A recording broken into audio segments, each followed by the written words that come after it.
lesson in the study of the book of James. I want to talk to you about 3 laws of financial satisfaction that go right along with what James is putting down. The first law is money doesn't bring satisfaction. The book of Ecclesiastes in the 5th chapter, 10th verse says, "He who loves money will not be satisfied with money, nor he who loves abundance with his income. It's all vanity." Well, having money brings no lasting satisfaction. All you have to do is look at the lives of the rich and the famous, and many of them are among the most miserable people on the planet. Their marriages fall apart. They're always wondering if their friends are trying to get after their money. Their kids are after their money, or their kids get into trouble. They find in themselves and the wealth they acquire a great emptiness. Consider lottery winners. In 2017, a woman by the name of Mavis Wanchik, I believe that's how you pronounce it, of Chippewa, Massachusetts, she won the biggest undivided jackpot lottery in U.S. history. It was all hers. And she won $758.7 million. Mavis ignored the advice that financial experts typically give lottery winners. She started altering her life immediately. She quit her job as a nurse in the hospital the same day when she found out that she was the winner. Then, instead of keeping her winnings a secret, she held a press conference and decided that she would take her winnings right then and there as a lump sum. Well, she quickly found out that these quick riches come with a big price, and it was just within days that all of her social media sites had been hacked. Her emails had been hacked. People were trying to steal her identity, who at the same time were trying to get money from other people who wanted money from her. Her neighborhood, or place where she lived, was swarmed with the press and people trying to find out where she lived to ask her personally for money. Her life is now completely changed. Statistics show that lottery winners are more likely to declare bankruptcy within 3 to 5 years than the average American. And what's more, studies have shown that winning the lottery does not necessarily make you happier or healthier. What happens is there's a lot of stress and distress that comes with those quick gains. The studies have found, U.S. News and World Report says studies found that instead of getting people out of financial trouble, winning the lottery gets people into more trouble, and the bankruptcy rates have soared accordingly. One of the famous lottery winners is a fellow by the name of Jack Whitaker, and he won $315 million in the West Virginia lottery in 2002. Now, Mr. Whitaker was already worth several millions of dollars, and this is what he has to say about what happened afterward. He said, "I wish I had just torn that ticket up." 8 months after winning, he was robbed of $545,000 cash while sitting inside his car just outside a gambling casino in a strip joint where he had been. And imagine carrying that amount of cash with you and then having it stolen. Since then, Whitaker's daughter and granddaughter have each died due to drug overdoses. They'd become drug addicts with the large amounts of money that Jack Whitaker had given to them. Now Jack says, "I don't like what I've become. I don't like what I've become."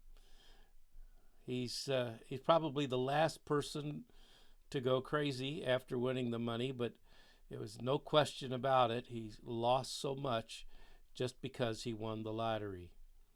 Many of the winners struggle with suicide, depression, divorce. It's the curse of the lottery because it made their lives worse.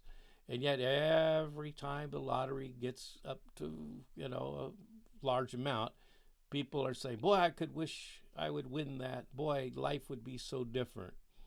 Uh, once winners of the lottery get their money, look out, because here come all the family and friends who, for some reason, they feel entitled to the money.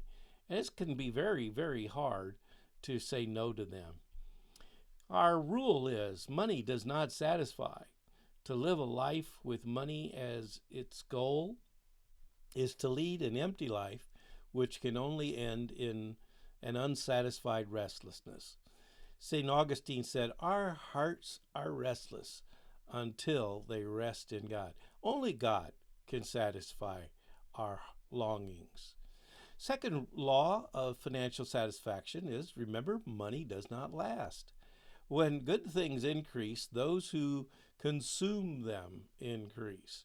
So what's the advantage to their owners except to look at what they've gotten? That's what Ecclesiastes 5:11 says. And in my lifetime, I've observed a natural law that far too many people seem to have the ability to spend more than they ever earn. It doesn't matter if their income is quadrupled. Their spending always seems to quintuple, okay? Goes up 5 times. What happens when you have more money? You spend more money. You find yourself with more expenses. And the third law that we should consider today in our study is money doesn't bring peace of mind.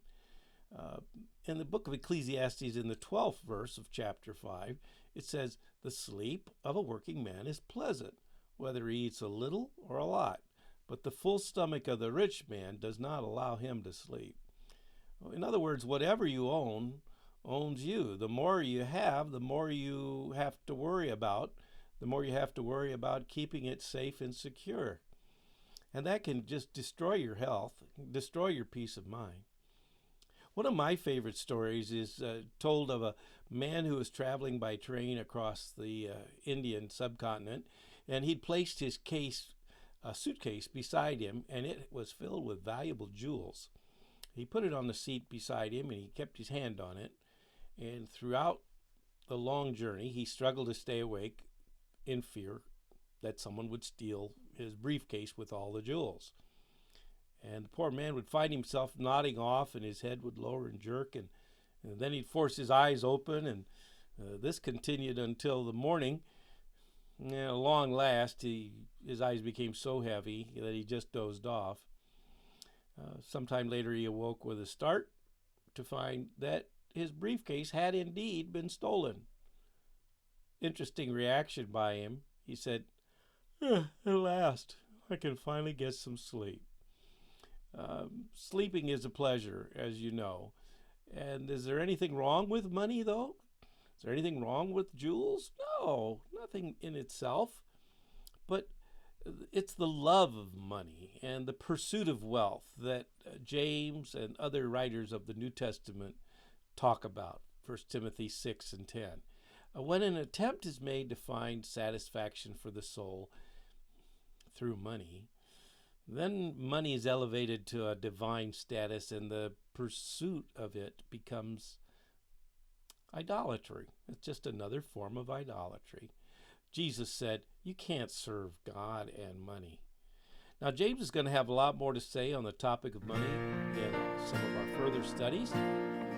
Until next time, this is Pastor Carl wishing you a truly God-blessed